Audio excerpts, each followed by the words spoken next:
Good evening, Professor Makgoba. Thank you very much for your time. Tell us what exactly the Data and Safety Monitoring Board is tasked with doing when it comes to the COVID vaccine. The Data and Safety Monitoring Board is essentially tasked with two objectives.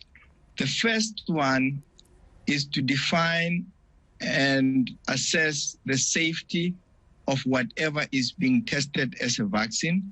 So safety is paramount.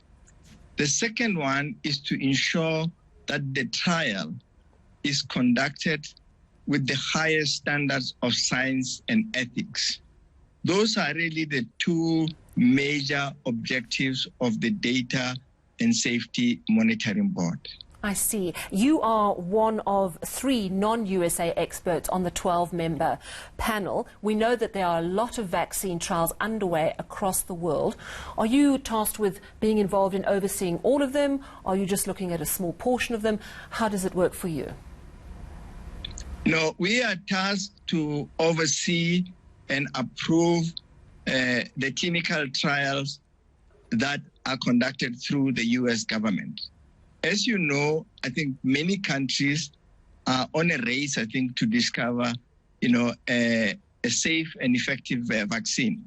You have some in China, you have some in France, you have some in Germany, you have some in Britain, Canada. Every country is trying its best, and the U.S. government is also part of that race.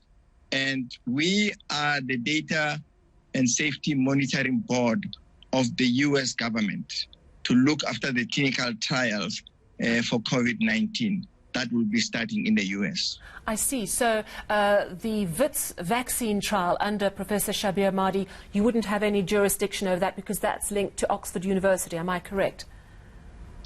That is absolutely correct, yes. It's such an interesting challenge, though, because one of the things we know about the vaccine trials is that they're trying to do them quicker than they've ever developed a vaccine before, for obvious reasons. We're faced with a global pandemic. But there is concern that safety corners must not be cut. It is absolutely crucial. How are you able to monitor that? Do you have to be there, or is it just about looking at the data that comes out and asking important questions? We are going to be given data. We are a team of really 12 experts, and each one of us will be given unblinded data, and we will analyze it for safety, we will analyze it for efficacy, we will analyze it for immunogenicity. So these are the 3 components that we have to look at.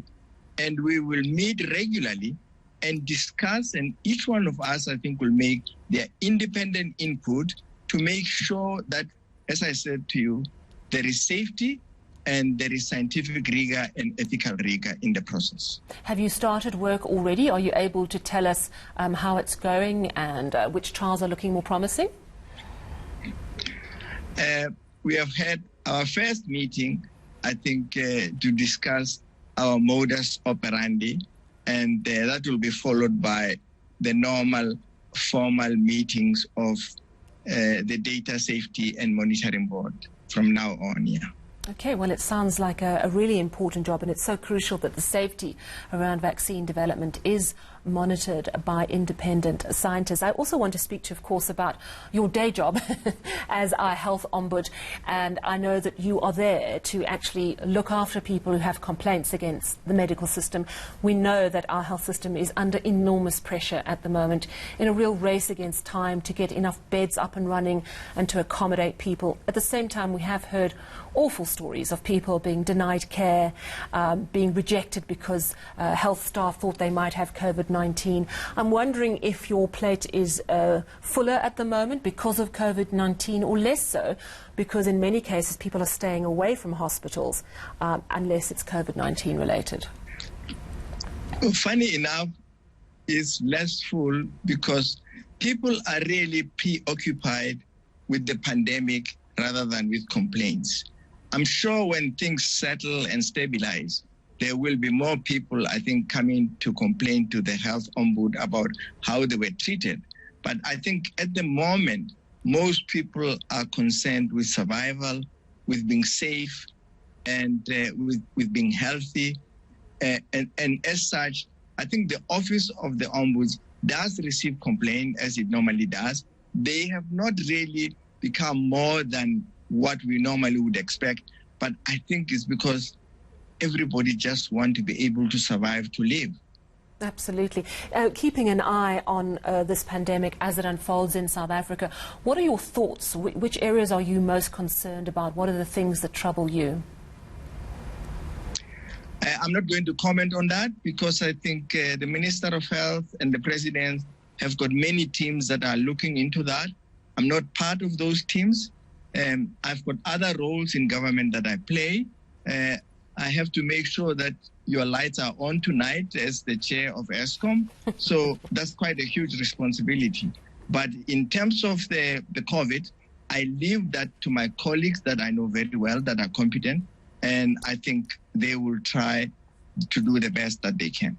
All right. Well, you certainly do have your hands full, keeping our lights on, as you say, and also making sure that these vaccine trials in the United States are safely run. And thank you very much for your time this evening. That's our Health Ombud, Professor Malegapuru Makgoba.